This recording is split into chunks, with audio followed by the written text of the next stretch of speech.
மக்கள் திலகம் 1977 முதல் 87 வரை முதலமைச்சராக தமிழகத்தின் முதலமைச்சராக இருந்தார்.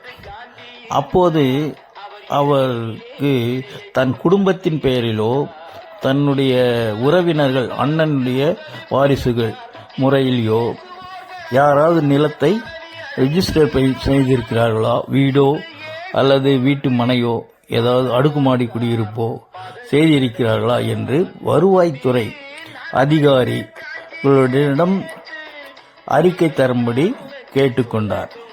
அப்போது அவர்கள் இதெல்லாம் சாத்தியமில்லையே அப்படின்னு சொன்னாங்க. இல்லை, நீங்கள் செய்து ஆகணும் அப்படின்னு சொன்னார். அதுக்கு 1 மாதம் தான் உங்களுக்கு டைம், அதுக்குள்ளே செஞ்சு முடிச்சு கொடுங்க அப்படின்னு.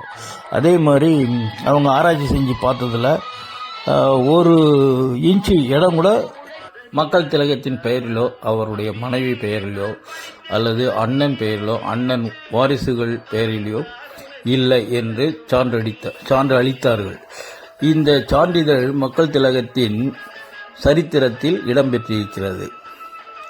அதேபோல் மக்கள் திலகம் தான் வாழ்ந்த வீட்டை காது கேளாதோர் பார்வையற்றவர்களுக்காக அர்ப்பணித்திருக்கிறார். அதேபோல் தன்னுடைய அலுவலகத்தை நினைவில்லமாக அவர் இறப்பதற்கு முன்பாகவே இதை தன்னுடைய சொந்த செலவில் நினைவில்லமாக மாற்றி உயில் எழுதி வைத்தார். அடுத்தது அவர் உழைத்து சம்பாதித்த சத்யா ஸ்டுடியோவை ஒர்க்கர்ஸ் கம்பைன்ஸ் என்று ஆரம்பித்து அவர்கள் யார் வேலை செய்கிறார்கள் எல்லாரையுமே அதனுடைய உரிமையாளராக பங்குதாரர்களாக ஆக்கி வைத்தார். தன் எளிய குடும்பத்திற்காக அவர் எதுவும் சொத்து சேர்க்கவில்லை.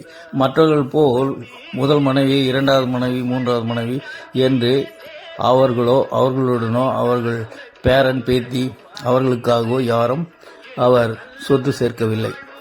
தமிழக மக்கள் வழங்கிய வருமானத்தை தமிழக மக்களுக்கு திருப்பி கொடுத்தார். இந்த செய்தி வீடியோ பிடித்திருந்தால் லைக் பண்ணுங்கள், சப்ஸ்கிரைப் பண்ணுங்கள். Thank you friends.